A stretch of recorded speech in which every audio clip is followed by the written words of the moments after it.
Alright, so today's topic is going to be about sheet metal. I'm going to first talk about what it is and how it's manufactured, how it's designed, and then after that, I'm going to talk about how to actually build sheet metal in SolidWorks. So, sheet metal is a way to protect the machine from the environment. It's like the skin in the human body. And you see it everywhere. You see it in cars, elevators, computer cases, lockers, and it's everywhere, okay? As you can see. It's just a really nice way to protect a machine. It's very different than what we learned last time, which was weldments. In weldments, the weldment is a structure where all the stresses are held, but the sheet metal should not hold any stresses. It's just for protection. So there are two types of panels in every machine. Panels that are welded and panels that are removable. And you gotta make a decision. Which of the two am I gonna use? A welded panel is cheap because you don't need to spec fasteners or taps or anything like that or alignment holes. It's very easy. You just spec a little flange, you weld it into position, and you're done. But at the same time, a welded panel is not really good in situations where you need to do maintenance. Okay, it's not very good for long-term support. So, I knew some engineers who always made every panel removable, and I knew others who prefer to keep them welded. My personal preference is make it removable, okay? It's not so much more complexity to add these fasteners, and someone down the line is going to be very grateful that you've made these removable because factories change all the time. Sometimes the aisle's going to be here, other times the aisle's going to be there, and they're going to move the machine all over the place, and they're going to be grateful that you've made everything so flexible to do maintenance inside the machine. One of the first things you got to answer is the bend radius, which is called the K factor. Okay, based on this K factor, you can only bend the metal a certain radii before it's gonna distort and give you problems per the machines that are available for doing the braking and bending. I usually don't mess so much with the K factor. Usually I just talk about what I need, and the shop owner of the fab shop would give their own recommendation on this number. So that's one of the first things I do when I design a sheet system. I usually talk to the sales reps and the owners of fab shops, not machine shops. Remember, machine shops is for like machining blocks, you know, machining counterboards and things like that. A fab shop is kind of like a body shop with a car. Anything to do with like panels and things like that. So just understand that you cannot just spec any bend or radii that you want. It's really dependent on the material that you choose and things like that. The next question you got to answer is the gauge. So the gauge is another word for thickness, for sheet thickness. And the reason you got to make good decisions on this is because if you make your sheet too thick, you may not be able to bend it. The fab shop may say, hey, it's too thick, I cannot work with this. In one shop, they told me that I could not use a thickness larger than a quarter of an inch. But at the same time, if you make it too thin, it may be flimsy. And that was also a situation for me. Once I made this elevator where the structure was flimsy, it would shake every time this cantilever would move up and down. And that wasn't good. So we had to weld trusses and gussets on this structure to make it stronger. But that was not good. So you gotta pick something that makes sense for your application. Next, you have to decide what kind of material you want to use. Try to pick something that's standard, like stainless steel, aluminum, brass. Don't go crazy with this. In one machine I designed, I actually spec 316 stainless steel, which is a bit of an overkill. I mean, the bill was like 30 grand for this machine. We did that for corrosion resistance. We were working with relatively corrosive chemicals, but at the same time, don't go crazy with the metal. Pick something that is optimized. Okay, pick something that makes sense. That's not more or less than what you need it to do. So let's talk about the process now. You figured out what you wanted, you designed it. Let's talk about how this is going to get built. So, first of all, it starts with the panel, the flat pattern. You can generate a flat pattern in SolidWorks, export it as a DWG, and import that on a CNC machine. And import that into a CNC machine or a water jet cutting machine. So it's going to take the profile and it's just going to cut out the shape right onto the panel. So that's kind of interesting because this means you're not limited by the complexity. You can have some crazy logo and it's really not going to add a whole lot of cost to this. Okay, so that's why you got to understand how this is manufactured so you can understand what is expensive, what is not expensive, and optimal. So once you broke down the profile, right, you cut out the profile with a water jet cut or CNC machine or laser cutter or anything like that. One of the most common sheet metal manufacturing techniques is braking, which is what you see here. You have an upper die and a lower die, and it just bends the sheet. Another common way of manufacturing sheet metal is through deep drawing. As you can see, the panel gets punched. You punch it. You got to punch it all the way through, okay? So you get a cylinder. And you get what you see here. This is actually one of the main techniques for manufacturing cans, soda containers, and things like that. And a lot of this really came out during World War II. They were trying to figure out a way to store food. Before that, it was kind of like those markets that you see in some countries where people just, sell you fruits and vegetables right out of the farm. But using the can to store food and put it in the grocery store, this was relatively new. This was something that came out of this deep drawing technique. Rolling is a way of creating a shallow angle like what you see here. This is good for like storage tanks. Let's say you want to design a really large storage tank. You can roll the panels and weld them together so that they can complete a tank. Maybe like something similar to this. Progressive forming is a way to create louvers and hinges and things like that. That's very common on sheet metal. Sometimes you like to punch certain features out to achieve certain features, and you can do that through progressive forming. And I'm going to teach you how to build this in SolidWorks. A lot of times with sheet metal, you got to worry about distortion. So because of that, you have to create reliefs. If you don't put a relief here, you'll get all kinds of distortions that would be not desirable. This is very common for curling and hemming. Curling and hemming is a way to reinforce an edge in sheet metal. You don't really typically deburr an edge with a file or a honing stone. You don't usually do that with sheet metal. Instead, what you do is you bend the corner either as a curl or as a hem, and this is how you achieve this really nicely rounded edge. So you can use that curling and hemming to join two panels.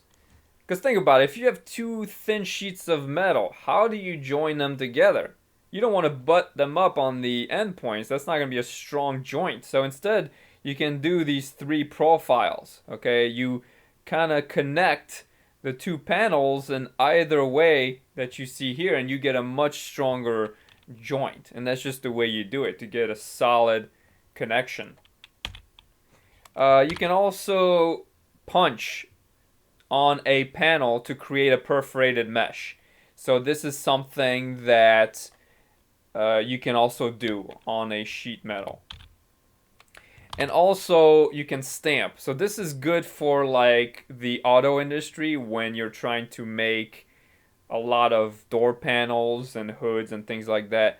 It's the same idea as what we've already discussed. Same idea as like braking. You have a lower die and an upper die and it just stamps the shape out. So this is good when you have a complex shape that you want to that you need to produce a lot of. So now I want to talk about a couple examples where sheet metal can be used to improve your design. For example, once I had a tool like this where I wanted to design a standoff for this push-on Destaco tool. And originally I had a plate with 4 standoffs and another plate to hold this in. So that was like 5 pieces. But instead of doing that, I realized that by using sheet metal, I get the same standoff and it's so much cleaner, and I only use one part. I don't have to use 5 pieces. And the way to do that is instead I bent the metal 2 times. I bend it like this. I kept it within 1/4 of an inch so it doesn't exceed that maximum thickness. And this was an excellent way to improve my design, okay? Especially when you're designing something that gets on the catalog, you always want to reduce the part count. So I really like how sheet metal helped me with this. And then another situation I was up against is I needed a special storage tank to store fluid, deionized water. And I looked at these carboys on McMaster and I noticed a lot of these were living in the tech lab, and I thought it makes sense to use it for my machine, but I realized that the fittings were kind of leaking and it was not working out. It was leaking, it was sagging, it wasn't good. So instead, I decided to use sheet metal. I talked to one of the techs. I said, hey, can you weld a box with sheets that are this size? And that worked out really well for me. The fittings were not sagging. They were well anchored. My system was really, really good. There was no leaking. I was really happy with that solution. And it really wasn't that expensive either. So I encourage you to think about this. If you need to store fluids, think about customizing box with panels and welding the seams and grinding that. Even though it sounds like it's a lot of work, it will make your life so much easier, and I encourage you to take advantage of this idea. Another time sheet metal has helped me was with this feature called the cross break, which is what you see here. I needed to drain fluid, all right, like a basin, and originally I had a piece of plastic. Okay, I designed something like this in SolidWorks with a really small angle in 3 directions so that the fluid would drain to the center here. Problem is this was quoted for $3,000, okay, using CNC programming. So instead of doing that, I instead encourage you to take advantage of this cross break, which is a manufacturing method you can do on sheet metal to kind of like just slightly punch the sheet so that you get a very shallow angle so that the fluid can drain. It's not as nice as this, but it does the job, and this was almost like a $200 solution as opposed to that. So now that we understand how to design it and how to manufacture it, let's talk about how to build it in SolidWorks. And I really like the tool sets that are included in here because it saves you a lot of time. Like, for instance, when you want to spec a flange, you just click like 2 buttons and it does all this hard work for you. It updates the relief here, it does the revolve, it does the extrude, it does a lot of steps in one shot. So personally, I find this tool set to be very valuable. Okay, I find this tool set to really save you time. So I would like to go over these tools to build 2 panels. One is going to be this, which is a removable panel, and one is going to be that, which is a welded panel. So I'm going to teach you how to use the tools to build these 2 panels. So when I open the start file, I get what you see here. And most of the panels are already completed, but I need to create 2 more.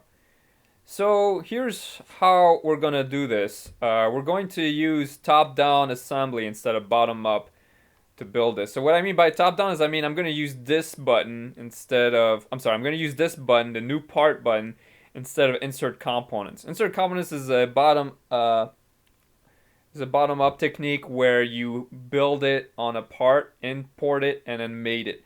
But with the new part button, you build it inside the assembly, as you see here. I created a new part, and as you can see, it turned into X-ray mode. X-ray mode means I'm still in the assembly, but I'm in the part mode of that assembly. So this is the same as me opening this part as a new file. It's just I'm opening it inside my assembly. So once I have this part, I'm going to click the line tool and I'm going to click this surface, the top surface, to initiate the sketch, and I'm actually just going to go all the way around. Alright, I'm going around the inside of the weldment and I'm just drawing a square all the way. Okay, so as you can see, I'm just going all the way around. I know it's kind of hard to see like what the inside is, but just do your best. It's gotta slide inside each of these corners. Okay, I mean that's how it is in the real world though. It's never like super simple. Every system you work on always has some complexity to it. That's just how the real world works. So anyways, here's my sketch. I'm gonna exit out of it, and I now have a sketch. I can work out of that.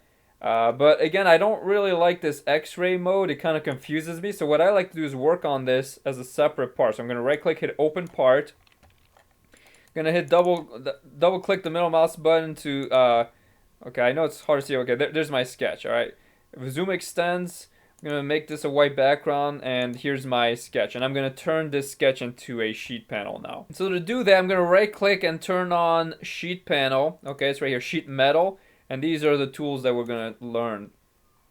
First one is the base, flange, and tab. I'm gonna click that, and it's gonna say, all right, pick a sketch. It's gonna be this sketch. And then I'm gonna set the thickness to be 0.25. Alright. Here's that K factor I was talking about. I usually don't mess with that, but I'm gonna click OK. And then I'm gonna go back to my assembly. I just want to make sure my direction is alright. So let me just do a section view. And let me see what I'm working with. Alright, here's my section view. Ah, there we are. Okay, so you see this is flush. There's my panel, there's the weldment, this is flush. So I'm in the correct direction. If this was not the correct direction, I would have went in here and I would have reversed direction. Alright. So anyways, we're looking good, but we gotta add flanges so that it can sit perpendicular to the weldment. So I'm gonna pick this flanges button and I'm going to start just picking the surfaces I want to flange. So you don't have to go all the way around, but just go until it makes sense. So I'm just gonna see where I'm at first. Let me just take a look to make sure I'm in the correct direction, and let me see what we got. Okay, so I am in the correct direction. As you can see, this is going inside, which is what I want. Okay, let me edit this flange and let me just change it to 2. So here's the length. It's not this, don't change that, it's this box, so be careful with that. And it's gonna be inside the sketch, just like you see here. Okay, that looks pretty good. Just one thing, if you don't need these flanges to butt up like that, I would add a little bit of a relief. Just because sometimes I've had fab shops complain that this is sometimes difficult. So I'm going to add a relief to this. And the way you do that is you can right click and you can move these inside. So you can move it in and you can type a number. I'm just going to click 4. I know it looks black. It sounds like it's fully defined, but you can still move it. Okay, so I'm just going to go all the way around and do that.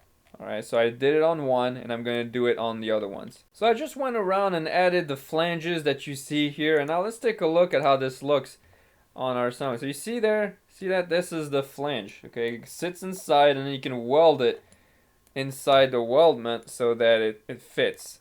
Okay, so that's really how a welded panel is made. Now again, there are many other ways you can do this. I mean, there are many different design techniques. Okay, you can have this cover the outside, you can have it sit on the top, you can even remove the flange. I'm just showing you one way of designing a welded panel, just so that we are consistent in this class. But really the idea of what I'm trying to show is, alright, this is how you use the sheet metal, this is how you inspect it, this is how you create a flange.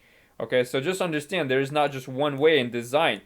I'm just trying to get you exposed to how to use this tool set. Alright, so now what we're gonna do is build the removable panel. And to do that, I'm just gonna hit Control-8 to stay normal too, and I'm gonna insert new part just like we did on this surface. But the difference now is that this panel is gonna sit on top of the weldment. Okay, so what I'm gonna do is I'm gonna draw a box, and I'm very careful not to snap to anything. If I snap to something, that's gonna be a problem because I need these lines to be flexible. I need to make flexible, otherwise I won't be able to move them. So the way I know I'm not snapping to anything is I'm not seeing, see these yellow boxes that are showing up? I'm very careful not to click when I see those yellow boxes. And then I'm going to add a dimension from the inside. So it's gonna be, let's see, 3 inches. Okay, so I'm looking at the weldment. Again, I know it's hard to tell what's what, but I'm gonna click the inside of the weldment and I'm gonna type in 3. Okay, until this is black and fully defined. So as you can see, I'm going all the way around and I'm adding this offset till it's fully black and defined. Alright, that looks pretty good. It's inside, it looks good. But now I need to turn this into a panel. So I'm going to exit out. I'm going to open this part, actually exit out of the part. I'm going to open this on its own viewer. I'm going to double click to stay normal too. And I'm sorry, I double click to kind of zoom extents.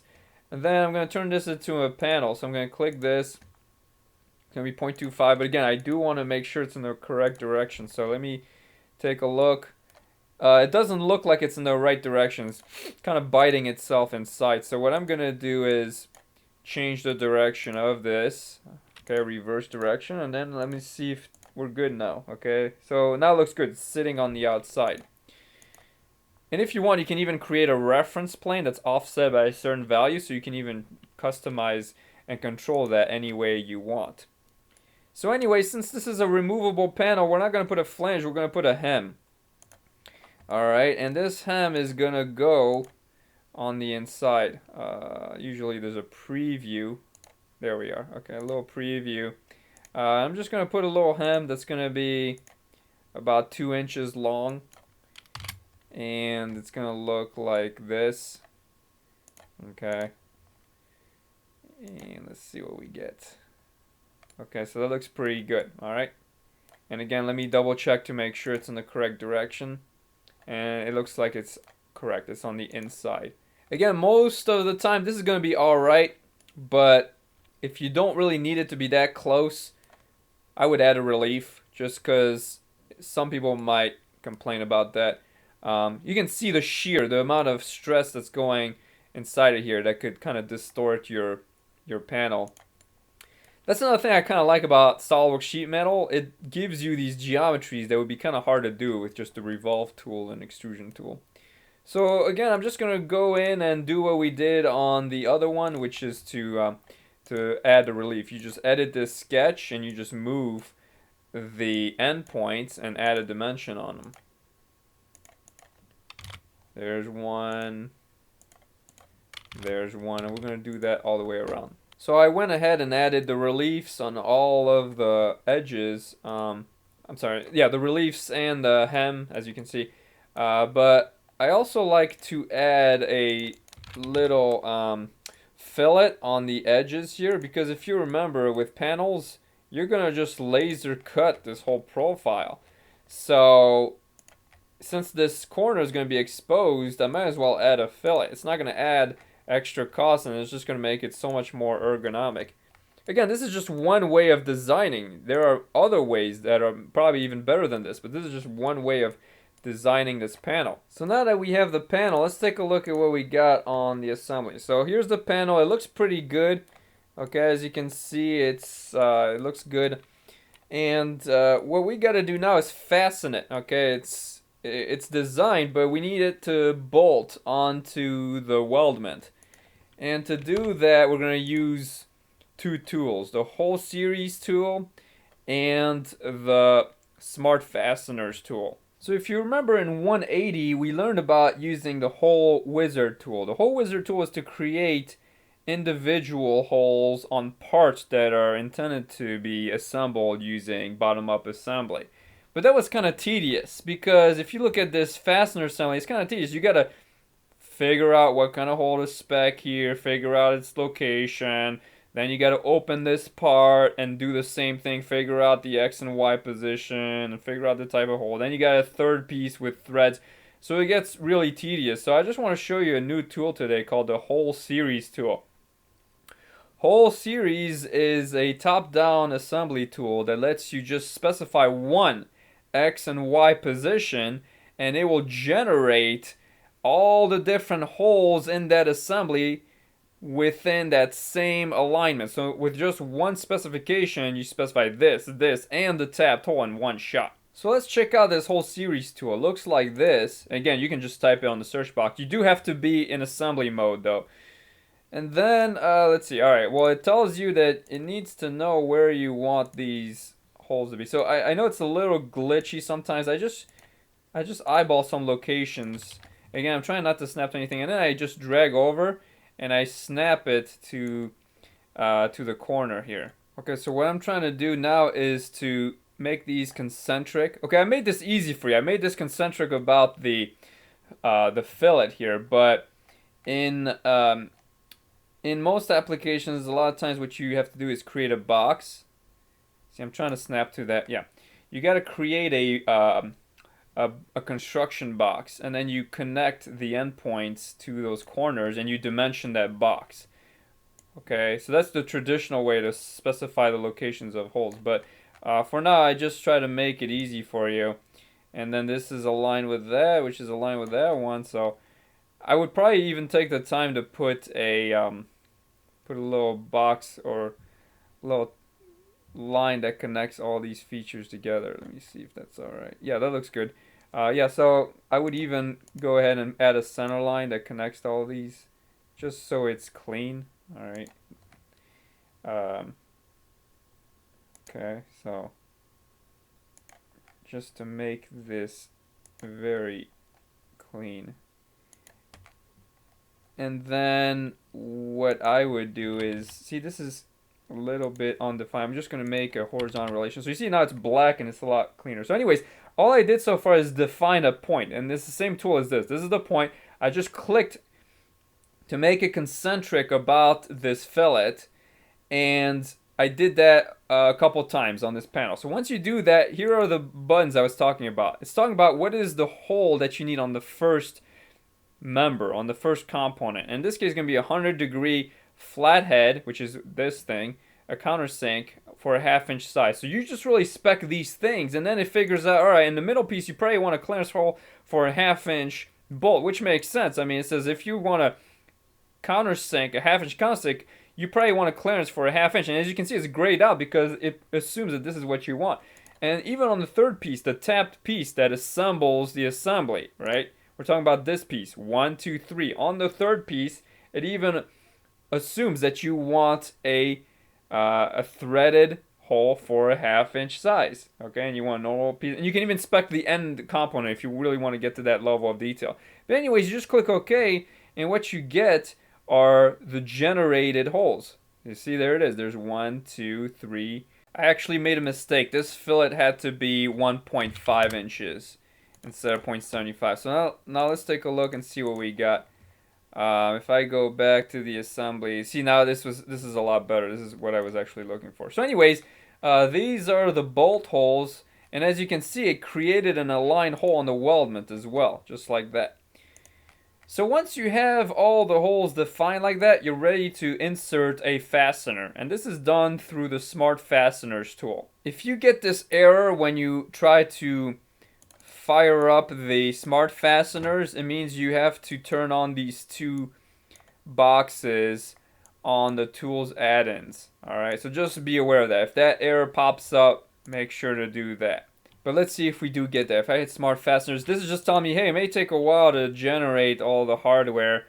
Hit populate all, and let's see what happens when we do that. Okay, so it's looking to see where the whole series is, and it's trying to generate the hardware. So as you can see, this is the hardware. Okay, it generated just like this, and you can customize it. You can change the size, you can change the length, but it's kind of cool because now what you get is it's cool because it generated all this hardware from the libraries, as opposed to you trying to go in and insert these from McMaster and then realizing it doesn't fit right, and you gotta import it again and then made it. So Sometimes the smart fasteners can save you a little bit of time, and it may have some benefits. Sometimes I do prefer importing the hardware by hand. If it's like some sort of precision fixture, I usually still do that, but for something like this, like some benchtop equipment, usually these tools like smart fasteners should be alright. Alright, so that's how you create a welded panel and a removable panel. I just want to go over some items on the further learning, alright? And really, there's a lot more to panels, as you can see here. I just want to kind of touch on some of the other functions that are popular. Okay, so again, you can do a cross break, you can do a fold and unfold, but I want to talk about the flatten button. If you click the flatten, you get that profile that I talked about. Okay, you get a profile, a flat profile, and then when you hit save as, so if you hit save as a DXF or DWG, let's try DWG, and I call this flat. Let's see what happens when we hit save. Click OK, and what we get is this 2D CAD profile that we can import into AutoCAD. I'm sorry, in AutoCAD, yeah, and also the CNC machine, because they can read the Cartesian coordinates and program the cutting tool. So that's how you create a flat panel and export it to DXF. And there's the flat panel. You just double click it, suppress or unsuppress it right here by clicking this button. Yeah, just click that to flatten, unflatten, and you'll get that profile. So another tool I really like is the form tool. So if let's say you want to create a louver on this, I'm just going to show you how to do this from scratch. On the start folder, I already have the form tool built, but I want to show you the process of creating your own form tool from scratch. So let's say we want to build a cube. All right, I'm just going to use what we've learned and build a model. All right, so here's what I built. You have the extrusion for the base. Then I added a little revolve for that, and I added a little fillet so it's a little smoother, a little more gentle on the sheet. Alright, here's the tool you gotta know though. It's the forming tool. It's asking you for two things, the stopping face and the faces to remove. So the stopping face is where it hits the surface of the panel, and then the faces to remove is this. So this is gonna punch out the form. So it's gonna give you this little color code, and then you gotta save this. Alright, we're going to save it as form. Let's just call it as the form tool. Okay, form. And it's got to be saved as an SLD FTP. So we're going to save it as that. Okay, and then all you really got to do is you go back to your panel. Let's say we want to go in here. And then you go on the folder. And here's the form tool. You just drag and drop it. You see? Just like that.